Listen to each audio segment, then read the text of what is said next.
Trump got indicted, and people are out here celebrating, and what are your thoughts on that? They indicted a former president.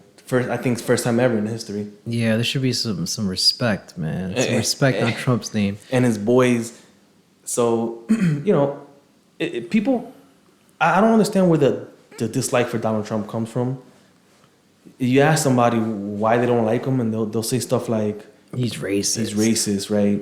Even though he lived, what was that he lived? He lived in some big city, New York City. Yeah, he's from New York City. He lived in New York City, and he was, but he was in the public spotlight for decades. Yeah, decades, and I think the minority community loved him too when he was on. Yeah, exactly, and Apprentice.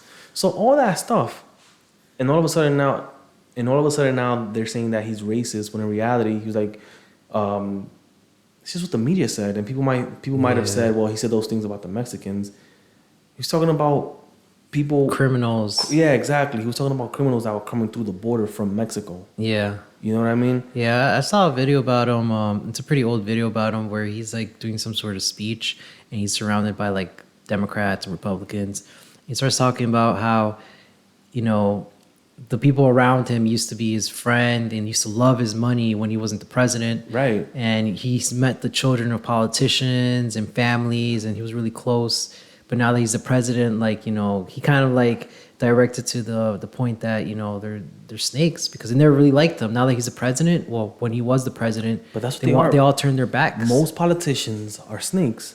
That's what Bernie Sanders is a snake. Yeah. Bernie Sanders fell in line. You notice how Bernie Sanders was like kind of like the outsider a little bit from the Democratic Party.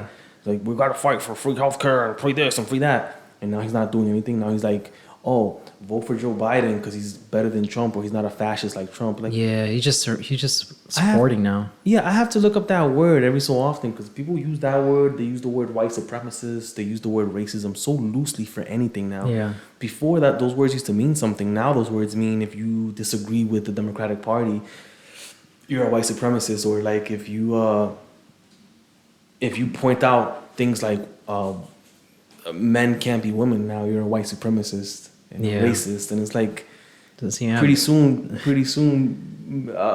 talking about reality is gonna make you a white supremacist. Yeah. And so the whole thing with Trump is like, guys, really think about it. Really, really, really think about it. Trump has been in office 4 years only. 4 years. And look at your life. I'm asking people, the 50 subscribers who listen, I'm asking you guys, really look at your lives, right? Look at your lives critically and ask yourself, is my life the way it is because of Donald Trump? Is the lives of the people around me the way they are because of Donald Trump? You know what I mean? And the answer is going to be no. Yeah. I mean, right now, the country's not doing well. Right. And even that, I can even say, like, the country's not doing well, and I'm not even going to blame Biden for that, if I'm being honest. How about Biden's son, Hunter? Oh, that guy. The whole thing. And then Sam Harris. Like, a lot of people who I considered, who I respected, Sam Harris, Neil deGrasse Tyson, I could at least say, I don't like this guy's opinion, but it does seem like he thought about this deeply enough to come to this opinion. So it's not coming from some, but these people, man, they have Trump derangement syndrome. And Sam Harris went as far to be like, yeah, they suppressed the Hunter Biden laptop story on Twitter during the elections, which people can consider election meddling because that would have swayed people's opinions. Yeah. Like, but I don't care if Hunter Biden had the corpses of people in his basement if it meant that Donald Trump, and they suppressed it if it meant that Donald Trump was going to be president. Yeah. I'm paraphrasing here. So these people don't care. Here's the bottom line. These people don't care about right or wrong. They just care that the people that they align with win, period. That's it. They don't care about the class issues. They don't care about free healthcare. They don't care about nothing. Nothing at all, so long as the side that they're with is the right side. The scary part is that the media has done a really good job of convincing the American people as well. And you would think... It's nuts. And the problem, we spend decades, well, maybe not decades, but years talking about how the media is not to be trusted, how the media is fake, how the media is either... embellishes stories and things like that, and people were totally like, yeah.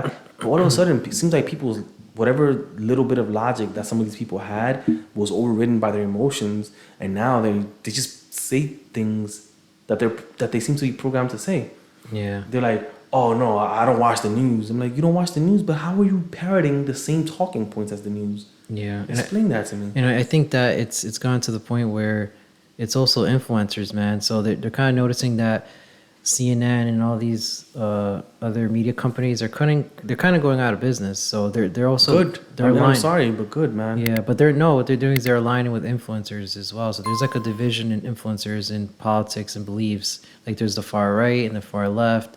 I haven't seen that many influencers that are just in the middle with reason. There might be a few, but not that many. Yeah. And there are a few, but you know, and just I feel like people don't understand. People don't really, past like a superficial level, people don't really get. It sounds like almost childish. They're like, well, we should have free healthcare, and we should have free college, and we should have free this and free that, and minimum wage should be $25 an hour. And it's like, that's nice, but can you explain to me how things are working right now? Honestly, explain it to me. Don't tell me, well, the greedy capitalists are. No. Explain to me why healthcare is so expensive right now. Yeah. And don't tell me this nonsense. Like, well, ever since they were allowed to privatize it, the cost went out of control. It's like, well, how is Medicare and Medicaid like 25% of the national budget? You know what I mean? Yeah. Explain that. Explain why, how, all those things, and they don't do it. And so if you don't know how something works, the last thing you want to do is open the floodgates and make it quote unquote free. And that's another word I don't like. There's no such thing as free. They should call it for what it is. Taxpayer funded. Taxpayer, yeah. Healthcare, taxpayer funded. College, anything that's, unless somebody's providing you labor for free, that they're providing you directly. Which is called slavery. Which is called, you force Yeah. them for it, right? But if they consent to providing you free labor, then it's free. Yeah. And technically it's not really free if you want to get into the time. It still cost him something. Yeah. But nobody can do that. And because instead of trying to get to the bottom of it and ask what's going on, what do they do instead? Oh no, Trump evil. We can't let Trump win. Trump bad. Vivek Ramaswamy, who's a straight up Indian guy, he's a white supremacist. Like, and you guys think you're all smart. Yeah. These guys have probably not ever worked a laborious job a day in their lives, and now they're gonna fix issues with labor. Yeah. Did you, now that you mentioned minimum